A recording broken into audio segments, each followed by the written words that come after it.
A paz do Senhor, meus irmãos, eu quero agradecer a Deus a oportunidade de mais uma vez estar aqui ministrando essa aula ao curso básico da FAESP Extensão Francisco Morato, a todos os alunos que estão aí, nos assistindo essas aulas. Estamos finalizando a matéria de doutrina de Deus e chegamos ao último capítulo, capítulo 4, muito importante e que vai muito, abrir o nosso entendimento, dando sequência à, à matéria, em si. Eu gostaria que os irmãos se aplicassem na leitura do livro, na meditação da palavra e tudo aquilo que nós já temos falado aqui sobre a doutrina de Deus, Já falamos sobre os atributos de Deus, Falamos sobre os atributos comunicáveis na última aula, atributos incomunicáveis, atributos que revelam a pessoalidade de Deus, atributos, mentais, morais e atributos de propósito. E chegamos agora no capítulo de número 4 do livro, que nós vamos falar sobre a Trindade de Deus, Vamos entender o que significa a Trindade de Deus, a Trindade, como a Trindade era vista no Antigo Testamento, como a Trindade é vista hoje no Novo Testamento, E entender, de certa forma, e eu tentar aqui também exemplificar para os irmãos, a maneira como, nós pentecostais entendemos a Trindade. Haja vista que muitas denominações, elas não creem na Trindade, não creem, apesar de esta palavra Trindade não estar na Bíblia. Nós temos a tipologia do Pai, do Filho e do Espírito Santo, desde a criação, quando nós olhamos lá Gênesis capítulo 1, quando o nosso Deus diz: façamos o homem no momento da criação, do criacionismo de Deus. Deus, ele faz essa expressão: façamos o homem segundo a nossa imagem e a nossa semelhança, Então, talvez você pode até se perguntar o porquê que nós temos esse aspecto físico. Nós somos exatamente, a imagem e semelhança de Deus, a imagem e semelhança do Espírito Santo e a imagem e semelhança de Jesus Cristo, Então, o Espírito Santo, apesar de ser um espírito, que não tem forma corpórea, ele é a nossa também, nós somos a imagem e semelhança do Espírito Santo, Então, nós já vemos aqui, a Trindade diz respeito à revelação de Deus, ao passo que a Trindade, a triunidade, refere-se à existência de Deus, Então, nós temos um entendimento que significa Trindade? É o conjunto, o trino, do triuno, do Pai, do Filho e do Espírito Santo, porém eles são triunidades. Por quê? Porque eles têm atuações diferentes, eles são a mesma pessoa, mas eles atuam na humanidade e desde a criação de forma diferente. O Pai como Criador, o, o Jesus Cristo como Filho e o Espírito Santo após, a ressurreição de Jesus e a sua ascendência aos céus, ele vem como consolador, com, com, com atributos diferentes, mas eles fazem parte da mesma pessoa, Então, a Trindade de Deus. Os tópicos precedentes discutiram os muitos atributos de Deus, Então, os tópicos anteriores falou muito sobre os atributos de Deus. Mas se entendêssemos somente esses atributos, de forma alguma entenderíamos Deus corretamente, porque não teríamos entendido que Deus, na sua verdadeira essência, sempre existiu como mais do que uma pessoa, Então, de fato, Deus existe tripessoalmente, ou seja, Deus, ele existe na forma do Deus Pai, o Deus Filho e Deus o Espírito Santo, A doutrina da Trindade é uma das mais importantes da fé cristã. Estudar os ensinos da Bíblia sobre a Trindade nos traz grande luz sobre a questão que é o centro de tudo o que procuramos em Deus. O que é Deus em si mesmo? Aqui aprendemos que em si mesmo, em seu verdadeiro ser, Deus existe na pessoa do Deus Pai, do Deus Filho e do Deus Espírito Santo, e, portanto, né, por ser a Trindade, sendo um único Deus, né? A Trindade e a Trinidade. Trindade significa, pode cair na prova, tá, irmãos? Significa tríplice manifestação de Deus, a sua manifestação no Pai, no Filho e no Espírito Santo. E triunidade significa o tríplice modo de existência de Deus, que é a existência de três em um, né? Então, quando nós falarmos de Trindade, nós vamos entender que são três pessoas em um. São três formas de atuação em um.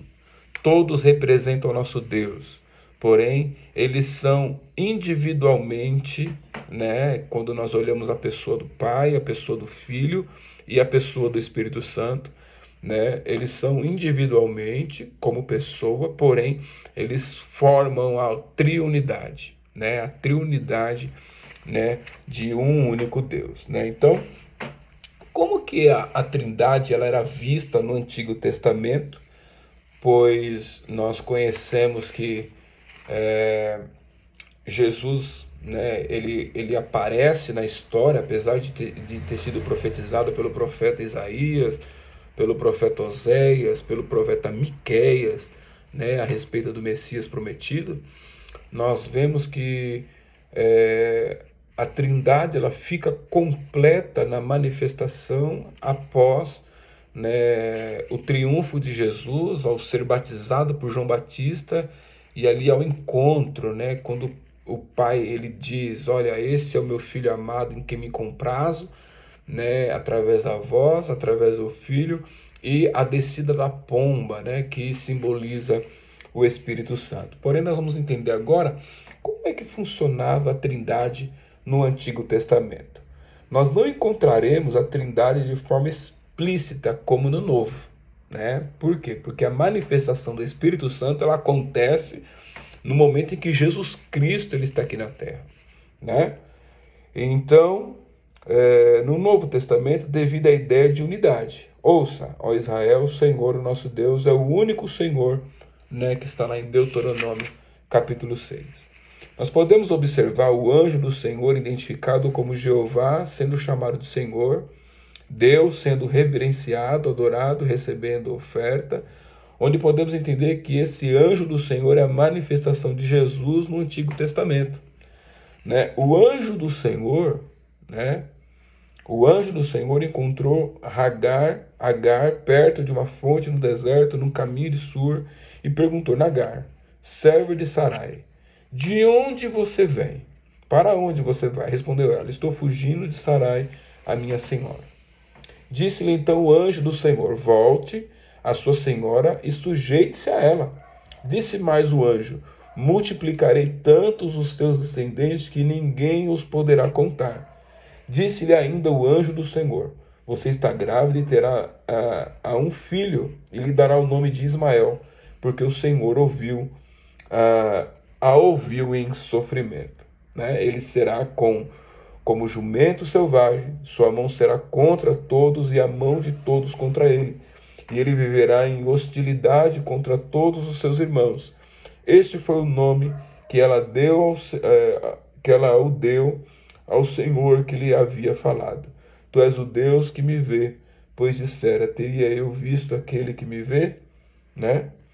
Pela segunda vez o anjo do Senhor chamou o céu a Abraão e disse: juro por mim mesmo, declara, Senhor, que por ter feito o que fez, não me negando seu filho, e o seu único filho, esteja certo de que abençoarei e farei seus descendentes tão numerosos, né, como as estrelas do céu e como as areias das praias e do mar. Mas a sua descendência conquistará as cidades que lhe forem inimigos, e por meio dela todos os povos e terras serão abençoados, porque você me obedeceu. Então, aqui nós vamos já ver algumas histórias relatando sobre a manifestação do Espírito do Senhor, né? Temos uma palavra em Isaías que vai dizendo: o Espírito do Senhor estava sobre mim, né? E me ungiu, né? Então, nós vemos essa mensagem, vemos que a manifestação do Espírito do Senhor. Fala que no momento em que Davi estava no tabernáculo, quando Asaf vai ao encontro dele, ainda criança, Davi coloca a mão sobre Asaf, e naquele momento o Espírito do Senhor se apossou de Asaf, né? O próprio Davi, o próprio Saul também recebeu, né? Ao ser coroado rei de Israel, ele também recebeu o Espírito do Senhor. Então, tipologicamente, é dito que esse Espírito do Senhor é o próprio Jesus Cristo na pessoa do Espírito Santo. Então, nós vamos ver, né, e outras histórias, né, falando sobre a manifestação do Espírito, né, do Senhor. Veja, o Pai como uma pessoa distinta no Antigo Testamento. Mas tu és o nosso Pai, ainda que Abraão não nos conhecesse, e Israel não nos reconhecesse, tu, ó Senhor, é o nosso Pai, o nosso Redentor, desde a antiguidade é o teu nome. Está lá em Isaías 63:16. Não temos nós todos o mesmo Pai? Não nos criou um mesmo Deus? Porque agimos aleivosamente, cada um contra o seu irmão, profanando a aliança de nossos pais. Está lá em Malaquias 2:10.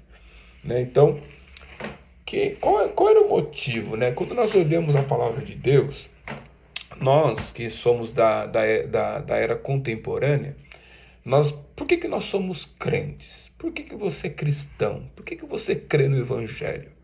Veja, irmãos, nós precisamos entender uma coisa. Nós somos cristãos porque nós somos salvos através do sangue de Jesus que foi vertido na cruz do Calvário. Qual é a nossa esperança nesse tempo atual? É a vinda do Senhor para buscar a sua igreja, para morar com Ele nos céus. Essa é a nossa esperança.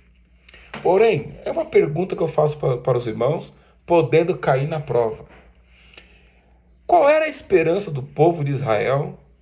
Qual era a esperança do povo de Israel após ter entrado na Terra Prometida? O que eles ansiavam? Qual era o objetivo deles? Eu já digo para os irmãos, o objetivo do povo de Israel era a vinda do Messias que viria para libertar o povo. Libertar o povo na época, né, numa época, né, em que eles não compreendiam. Há muita profecia, quando nós olhamos Isaías, que foi o principal profeta, o profeta messiânico. Quando nós olhamos para Isaías, nós encontramos ali muita coisa falando da vinda do Messias e quando ele viria, né? E aí, quando nós adentramos no Novo Testamento, por que ele é o Novo Testamento? Porque ali, né, Jesus, na sua aparição como criança, já começando a ensinar no templo, né, e depois ele passa ali como se ele ficasse oculto no meio da história, e aos 30 anos é manifestado novamente.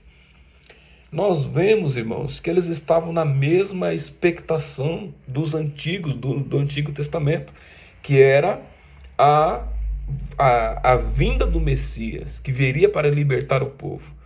De repente aparece Jesus, né, pregando, curando, operando sinais, maravilhas, né, e ele entra triunfalmente, né, em Israel, né, em cima de uma jumenta, sendo recebida com palavras de louvor, né, e o mesmo povo, né, já pegando um gancho aqui, o mesmo povo que o recebeu com hosana, com louvores, com glórias, dizendo ele é o Messias, é o mesmo povo que o sentenciou, né, à crucificação, né? Então, nós vemos que a esperança do povo no Antigo Testamento acerca, né, da sua vida, né, além de cumprir a lei de Deus, além de cumprir os estatutos, né, a lei do Senhor, era na esperança da vinda do Messias. E a nossa esperança no nosso tempo contemporâneo que nós estamos vivendo, é sim a volta de Jesus para buscar o seu povo, para buscar a sua igreja, né? Então, o Messias no Antigo, né, Testamento, no Antigo Testamento. Eu, porém, ungi o meu rei sobre o meu santo monte de Sião. Proclamarei o decreto. O Senhor me disse: Tu és o meu filho e hoje te gerei. Está lá em Salmo 2, do 6 ao 7. E aí ele começa a citar vários versículos falando sobre, né, o teu trono, ó Deus, é eterno e perpétuo. O cetro do teu reino é um cetro de equidade, de equilíbrio. Tu amas a justiça e odeias a impiedade. Por isso Deus, o teu Deus, te ungiu com óleo de alegria, mais do que os teus companheiros. Está lá em Salmo 45, do 6 ao 7. Né? Então, ele começa a falar. Né? Aí, o Espírito Santo no Antigo Testamento. E a terra era sem forma e vazia. Está lá em Gênesis, irmãos, capítulo 1, no versículo 2. E a terra era sem forma e vazia, e havia trevas sobre a terra, né? Sobre a face do abismo. E o Espírito de Deus se movia sobre a face das águas, né? Então, era o Espírito do Senhor que se movia. E repousará sobre ele o Espírito do Senhor, e o Espírito de sabedoria e de entendimento, o Espírito de conselho e de fortaleza, e o Espírito de conhecimento e de temor, né? Então está lá em Isaías, né? Então nós vemos aqui, irmãos, como era a atuação, né, e como era entendida a Trindade, né, no Antigo Testamento, claro que com mais evidência no Novo, né, até para que os irmãos entendam bem, com mais evidência no Novo Testamento, mas ele já atuava desde o início, desde Gênesis capítulo 1, quando, né, façamos o homem à nossa imagem e à nossa semelhança, ele já estava ali presente. Então, o plano, né, da criação, o plano da humanidade, né, tudo isso já foi arquitetado antecipadamente pelo Senhor. Então, tudo que acontece conosco hoje já era previsto pelo Senhor, né, no momento da criação, né, no momento da criação da humanidade. Aí, irmãos, nós entramos agora a Trindade no Novo Testamento, como eu disse para os irmãos, é muito mais claro a presença da Trindade, né? Da Trindade. O Pai é Deus. Trabalhar não pela comida que perece, mas pela comida que permanece para a vida eterna, o qual o Filho do Homem vos dará. Porque este é o Pai, Deus o selou. Está lá em João, capítulo 6, versículo 27. E disse-lhe Jesus: Estou há tanto tempo convosco e não me tendes conhecido, Filipe? Quem me vê a mim, vê ao Pai. E como dizes tu, mostra-nos o Pai. Né? Então, veja, aqui Jesus está requerendo, né, a ideia da pessoalidade do Pai. Porque quem vê o Pai, né, vê o Filho. Quem vê o Filho, vê o Espírito Santo. Né? Então, nós temos que entender, né, esse contexto, né, essa tipificação, né, de uma forma bem ampla. Por quê, irmãos? Olha o que Jesus está falando. Olha, quem vê o Pai, vê a mim. E quem vê a mim, vê o Pai. Né? Então, e disse, olha, estou tanto tempo convosco, né? E você ainda me pergunta, né? Mostra-nos o Pai, né? Não crês tu que eu estou no Pai e que o Pai está em mim? As palavras que eu vos digo, não as digo de mim mesmo, mas o Pai que está em mim e quem faz as obras. Crede-me que estou no Pai e o Pai em mim está. Crede-me, ao menos por causa das mesmas obras. Na verdade vos digo que aquele que crê em mim também fará as obras que eu faço e as fará maior do que essas, porque eu vou para o meu Pai. Né? Então, Jesus ele está, né, requerendo aqui, né, a sua posição, né, de ser o mesmo Deus, né? De fazer parte da Trindade. Então, Deus, o Pai é Deus, né? E tudo quando pedires em meu nome eu farei, para que o Pai seja glorificado no Filho, né? Eleito segundo não a presciência de Deus, Pai, em santificação do Espírito, para obediência e aspersão do sangue de Jesus Cristo. Graça e paz vos sejam multiplicadas, tá? Em 1 Pedro, capítulo 1, versículo 2. Né? Graça a vós e paz da parte de Deus, nosso Pai, e do Senhor Jesus Cristo, está lá em 2 Coríntios. E aí nós falamos, o Pai é Deus, o Filho é Deus. Então vamos lá. No princípio era o Verbo, e o Verbo estava com Deus, e o Verbo era Deus. Ele estava no princípio com Deus, todas as coisas foram feitas por ele, sem ele nada do que foi feito se fez. Deus nunca foi visto por alguém. O Filho unigênito que está no seio do Pai, esse o revelou, né? Aguardando a bem-aventurada esperança, o aparecimento da sua glória, o grande Deus, o nosso Senhor Jesus Cristo, né? Aí ele coloca aqui, ó, havendo Deus antigamente falado muitas vezes, de muitas maneiras, aos pais pelos profetas, e a nós falou-nos nesses últimos dias pelo Filho, a quem constituiu herdeiro de tudo, porque quem fez também o mundo, o qual, sendo o resplendor da sua glória e a expressa imagem da sua pessoa, e sustentando todas as coisas pela palavra do seu poder, havendo feito por si mesmo a purificação dos nossos pecados, assentou à destra da majestade nas alturas, né? Então, aqui é mostrando que o Filho também é Deus, né? Então, quando nós olhamos para Deus, nós vemos o Filho e vemos o Espírito Santo, que é o que nós vamos entrar agora, né? Então, o Espírito Santo também é Deus. Certa vez me perguntaram, Rafael, é errado adorar o Espírito Santo? É uma pergunta que eu faço para os irmãos. O que os irmãos acham? É errado nós adorarmos o Espírito Santo? Nós temos que entender uma coisa, irmãos. A nossa oração, ela deve ser uma oração racional, correto? Deve ser uma oração racional, que nós sabemos a quem estamos nos comunicando. Primeiramente, olha só essa oração, eu sempre faço essa oração e gostaria de transmitir aos irmãos. Veja, eu sempre agradeço a Deus, o nosso Pai, pelo envio do seu Filho, que morreu na cruz do Calvário por mim e por toda a humanidade, e que também nos enviou o Espírito Santo. Você veja, irmãos, que faz sentido a nossa oração sem se esquecer de nenhum dos.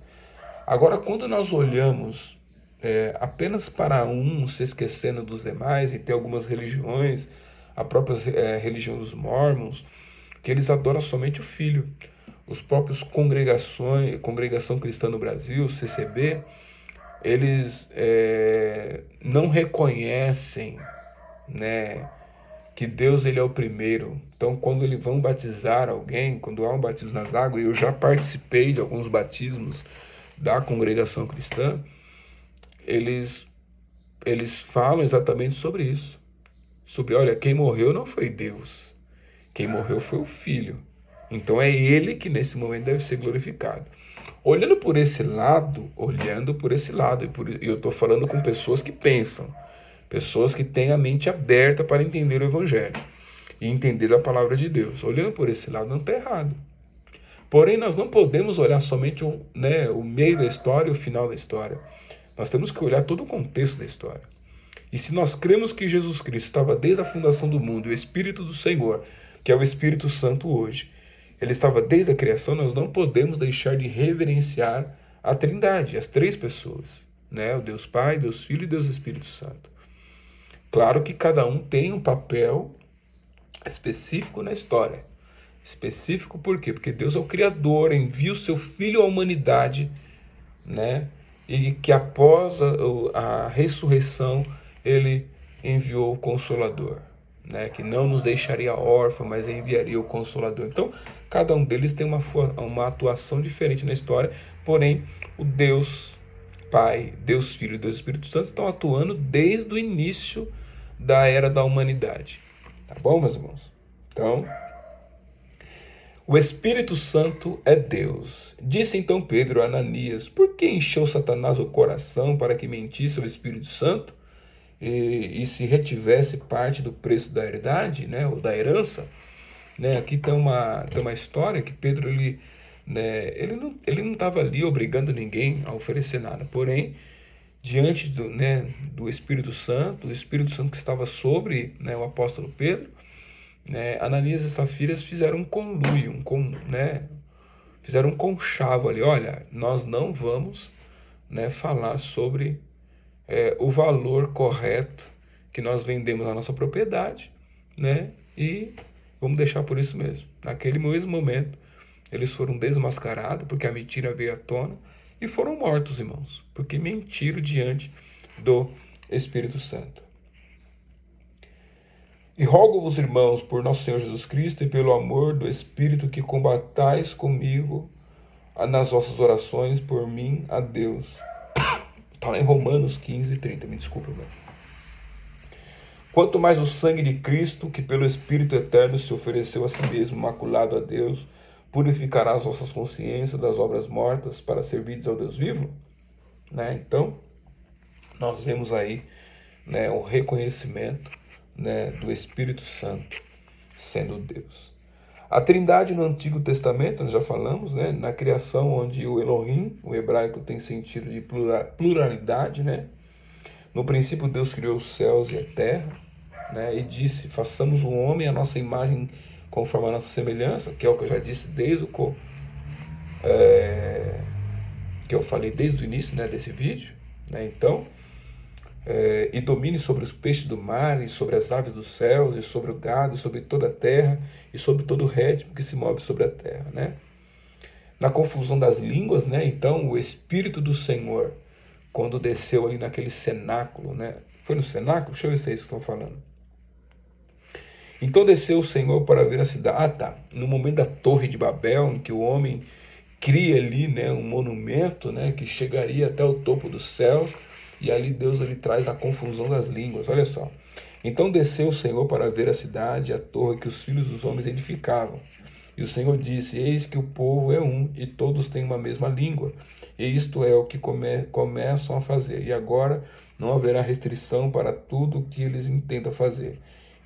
Desçamos e confundamos ali a sua língua, para que não entendam a língua um do outro. Né? Então foi um momento que desceu ali e começou a falar em novas línguas, mas não é a língua espiritual, é a língua de nacionalidade, né? Então trouxe muita confusão, então eles não entendiam mais o que estava sendo falado, né? Na experiência de Isaías, né? Então, e clamavam uns aos outros, dizendo: Santo, Santo, Santo é o Senhor dos Exércitos, toda a terra está cheia da sua glória, né? Depois disso, ouviu a voz do Senhor que dizia: a quem enviarei e quem há de ir por nós? Então disse eu: eis-me aqui, enviam-me a mim. Na bênção arônica, falarão aos seus filhos, dizendo: assim abençoarei os filhos de Israel, dizendo: o Senhor te abençoe e te guarde, o Senhor faça resplandecer o seu rosto sobre ti e tenha misericórdia de ti. O Senhor sobre ti levante o seu rosto e te dê a paz. Assim porão meu nome sobre os filhos de Israel e os abençoarei. Né? Então, olhamos aqui a triunidade, né, no Antigo Testamento. Né? Então, e aí a triunidade no batismo, né, no Novo Testamento, nós vemos ali, já disse sobre isso, né, sobre no momento ali do batismo de Jesus, através de João Batista, né? Na ordenança do batismo, portanto, ide fazer discípulos a todas as nações, batizando no nome do Pai, do Filho e do Espírito Santo, né? E, para nós concluirmos aqui, né, nós vemos na bênção apostólica, né? Então a graça do Senhor Jesus Cristo, o amor de Deus e a comunhão do Espírito Santo seja com todos vós. Amém. Né? Na oração sacerdotal, para que todos sejam um como tu, ó Pai, e o és em mim, e eu em ti, que também eles sejam um em nós, para que o mundo creia que tu me enviaste. E deu-lhes a glória que em mim me deste, para que sejam um, como nós somos um. Né? Então, eu neles e tu em mim, para que eles sejam perfeitos em unidade, e para que o mundo conheça que tu me enviaste a mim, e que eu os tenho amado a eles como me tens amado a mim. No ensino de João, porque três são os que testificam no céu, Pai, a Palavra e o Espírito Santo, e esses três são um. E sabemos que já o Filho de Deus é vindo e nos deu entendimento para que conheçamos o verdadeiro, e no que é verdadeiro estamos, isto é, em seu Filho Jesus Cristo. Este é o verdadeiro Deus e a vida eterna. Então, aí aqui, né, o autor ele deixou aqui uma rápida explicação. Muito embora em todo o estudo que foi apresentado durante esse mês, os termos trindade e triunidade não apresentam contradições. Há autores que considerem a aplicação do termo trindade em relação à natureza de Deus como inadequada. Isso porque a palavra trindade, que significa três, inconscientemente comunica aos ouvintes um conceito de politeísta, ou seja, uma pessoa só, uma adoração só, que é a crença ou adoração em uma pluralidade de deuses, onde aqui, no caso, teríamos três deuses distintos em sua natureza e finalidade, o Pai, o Filho e o Espírito Santo. Com isso, pressupõe que alguns possam traduzir a Trindade como uma doutrina que define a existência de três deuses e não de um Deus só. Como eu disse para os irmãos, é o mesmo Deus, é um só Senhor, né? Porém, eles têm atuações diferentes. Tem um filme que eu quero indicar para os irmãos, né? Que é fantástico esse filme, que se chama A Cabana. Acho que os irmãos já devem ter assistido, né? E é um relato muito interessante e que nos traz aqui exatamente essa experiência de entendermos o Pai, o Filho e o Espírito Santo. Assista, irmãos, é uma indicação do professor. Nesse sentido, acredito que a utilização do vocábulo triunidade transmitiria melhor o fato de que Deus é um só, ao mesmo tempo que subsiste em três pessoas. Né? Então, nós finalizamos aqui, irmãos, a nossa matéria. Né? Eu pude exemplificar para os irmãos, trazer aqui, claro, os vídeos aqui de uma forma resumida, clara. Né? Porém, eu gostaria que os irmãos estudassem o livro, meditassem no estudo do livro, meditassem na palavra. Assistam esse filme, irmãos, A Cabana. Vocês vão se surpreender com a mensagem, né, que ele traz a cada um de nós. E eu já quero incentivar vocês, né, a continuar trabalhando, continuar estudando, continuar correndo atrás. Né? Eu sei que às vezes é muito difícil, é difícil também para mim, trabalho, estudo, tenho minha vida ministerial, porém eu fico muito feliz em encontrar irmãos, né, pessoas que têm interesse em estudar a palavra de Deus de uma forma mais profunda, de uma forma mais clara, né? E eu quero já, né, desejar a você, né, um Feliz Natal, né, e um Feliz Ano Novo, que seja um ano, né, de muita bênção e muita prosperidade na vida e no ministério de cada um dos irmãos, né, que nós possamos fazer tudo diferente. Amém? Que Deus aqui, que Deus em Cristo vos abençoe.